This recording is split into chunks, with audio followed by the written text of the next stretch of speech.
From the newsroom of Impact Alpha, I'm Monique Aiken, and this is your Impact Briefing for Friday, February 17th. Today, Impact Alpha's David Bank talks with Project Equity's Alison Lingane about the growing popularity of employee ownership as a strategy for generating wealth and democratizing the economy. But first, here's what you need to know from the week in impact investing. Private equity giants are doubling down on the low-carbon transition and impact investing.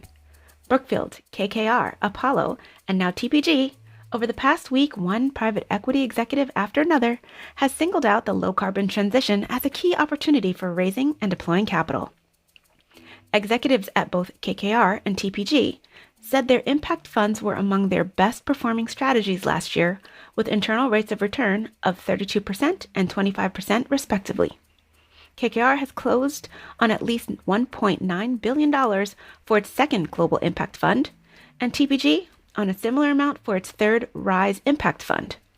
Both are raising new climate-related funds as well. Corporate buyers like Lowe's, Walmart, and Merck staked Aerial Alternatives' $1.5 billion to diversify supply chains and close racial wealth gaps. The plan: buy up mid-sized companies that are not led by people of color, overhaul management, and connect them to corporate buyers. To learn more about the strategy, check out the Q&A with Ariel's Leslie Brunn on ImpactAlpha.com. Redwood Materials has arranged a $2 billion loan from the U.S. Department of Energy. Listeners to this podcast know about the DOE's Loans Program Office, run by Jigar Shah, which provides loan guarantees for companies key to the low-carbon transition. Redwood is building a plant in McCarran, Nevada to make parts of electric batteries and to recycle old batteries. Recycling those battery materials is important because the lithium and electric vehicle supply chain more broadly are riddled with human rights abuses.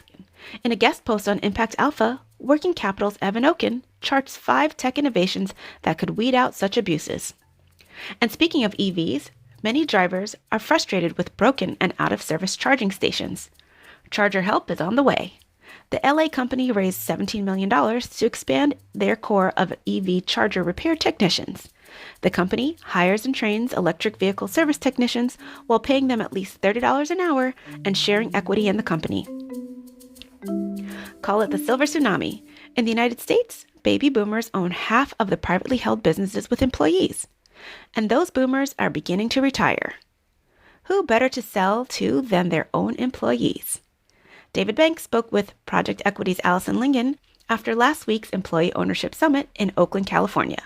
Project Equity helps owners sell their businesses to their employees and can help finance such transitions as well. Let's take a listen.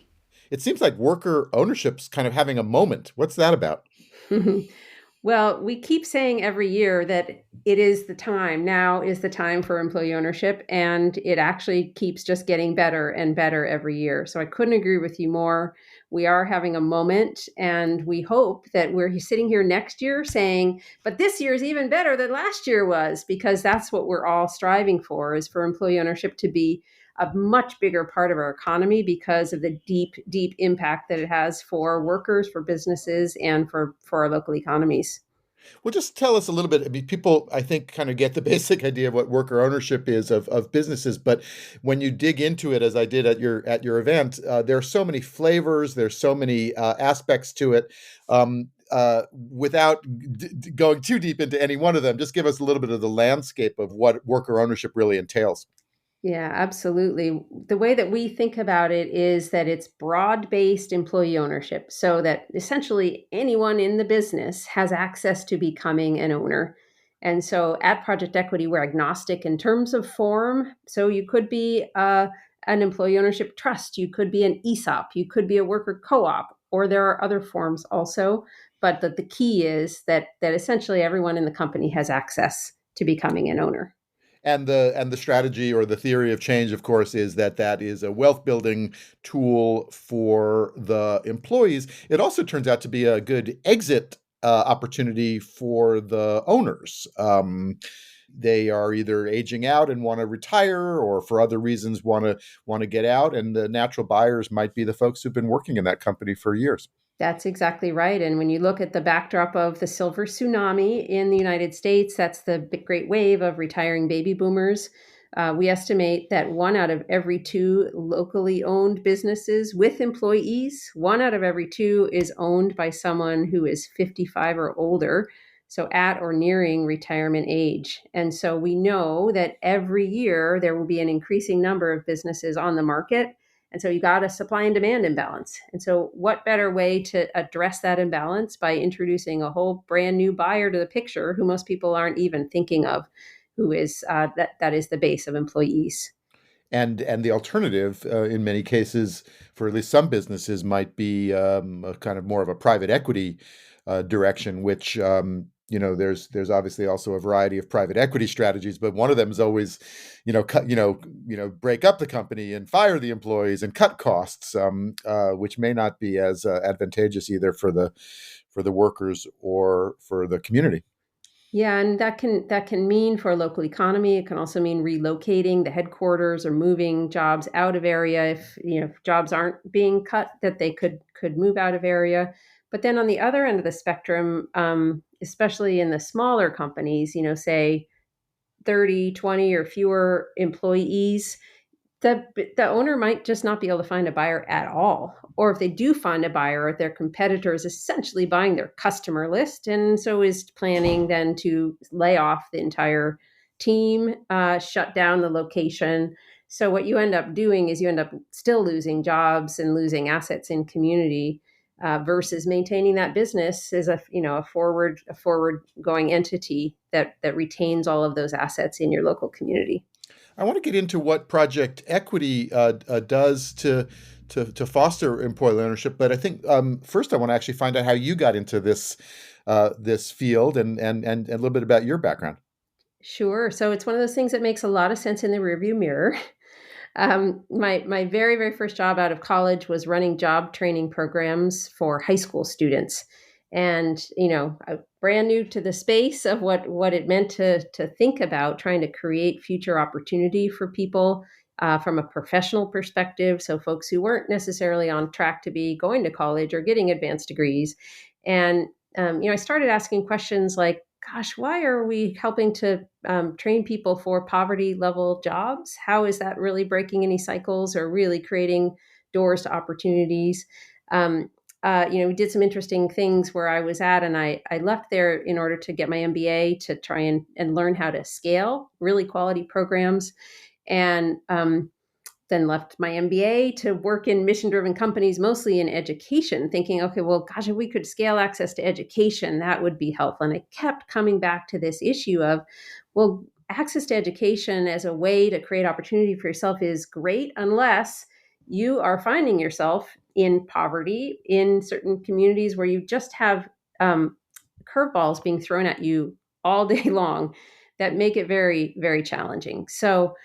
How do we crack the poverty piece? What's a sustainable way to do that? And I literally randomly got introduced to my co-founder, Hilary Abel, and learned about employee ownership for the first time. So notably, I did not learn about it in business school. I did not learn about it in the mission-driven companies that I was working in and all those networks of mission-driven companies that I was really active in.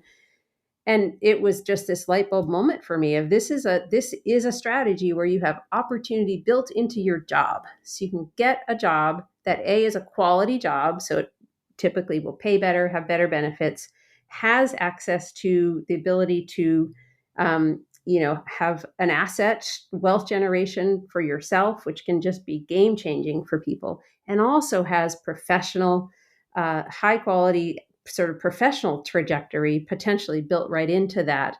For example, you could run for and be elected to serve on the board of directors of your business. Like, how many of us have had that opportunity, right?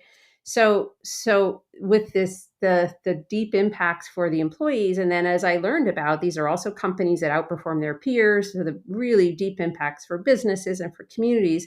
The question then became, well, why isn't there more of this, and why isn't this being taught in business school? And since I have an entrepreneurial personality, then the question became, well, what can I do about it?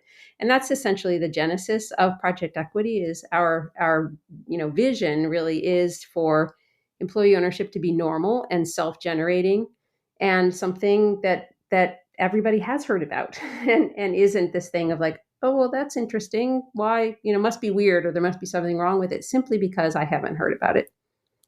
Well, so that tees up exactly what Project Equity's activities and programs are and what the strategy is. So let us know. Sure. Yeah. So if there were one solution to scaling employee ownership, I think somebody would have done it a long time ago.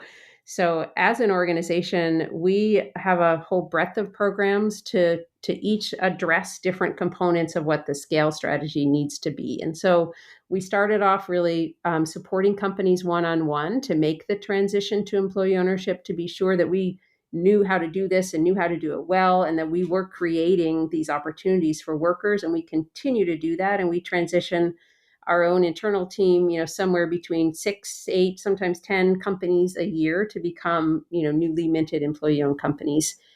We also really work to help local governments engage and understand the benefits that employee ownership can have to their own local business retention. So this issue of 1 out of every 2 companies being owned by somebody who's nearing or at retirement age, what's the impact that that's going to have on your local tax base? So we help local governments understand that. We do data studies that help them look at it numerically, break it out, say even by council district sometimes for them, and then they'll contract with us to run programs to educate local businesses, and they'll subsidize some of the first steps that businesses can take to figure out if this is a path for them. We do have policy work that we do on the state level. We support federal policy initiatives because policy is a really important lever for change. And then we also educate professional business advisors. So we just recently brought on a gentleman who is developing programs to, for continuing education credits for business advisors, for us to scale the education for those advisors, so they can become familiar with and advocates for employee ownership for their own clients when it could be a good fit. I suspect you might have saved the best for last. You also have the Employee Ownership Catalyst Fund that helps finance some of these deals. How does that work? Yeah, so we initially got sort of into the financing realm because we saw a need for it from our own clients. So, we were creating a pipeline for financing, and our clients needed to be able to access capital. There are some real barriers to just walking into your local lender and getting a loan for transitioning your company to employee ownership. And so we first got started in 2019 with a partnership with a national CDFI called Shared Capital Cooperative. And we launched a joint initiative with them called Accelerate Employee Ownership. And that is still going strong and doing very well. During the pandemic, we saw an increased need for very flexible capital to support companies either on the on-ramp to employee ownership or in the transition to employee ownership. So we conceived of and we launched the Employee Ownership Catalyst Fund timed with Labor Day in 2021. And really, it is set up to provide very flexible capital for any form of broad-based employee ownership, whether that capital is needed for 100% transition or a partial transition, whether it's working capital that's needed before or at the time of or after the transition to employee ownership. So just to make it clear what the capital is for, essentially the employees are buying the company from the owners, but they presumably don't have the money to just shell out and pay that owner off. So they're taking out effectively a loan. That stop me when I go off the tracks here. They're taking out a loan that gets repaid essentially by the company, to allow the owner to go off and have the retirement that they wanted to have, or whatever that may be. And over time, the employees pay off that loan, become the owners of the company. And so this is financing the sale of the company to the employees. That's exactly right. And so as you noted, the company is the one that's taking out the loan. And so this is, it's based on a historical positive cash flow that the business has. These are companies that have been around for a decade, 2 decades, 3 generations in some cases. So positive history of cash flow. And so that means that the employees themselves don't need to, as I often say, have a rich uncle or a mattress full of cash, or even a house that they could pull a HELOC out of in order to become owners of this business. Essentially, their work is creating profit that then buys the company from the owner, pays back that loan that bought the company from the owner. And so for the investors and the investors in your fund or other kinds of funds, it's a kind of private credit investment that pays some kind of return. And why wouldn't that be, an attractive and appealing investment? And why aren't there more such funds than yours? And why is there still a capital gap to enable all this to happen? Yeah, well, I think that we are needing to both to increase the capital at the same rate that we're increasing the pipeline of investable deals. And so you can kind of think of the opportunity for capital to move the needle on employee ownership in a few ways. So one is funds like ours or CDFI funds. There are a number of CDFI funds that specialize in either employee ownership or cooperatives.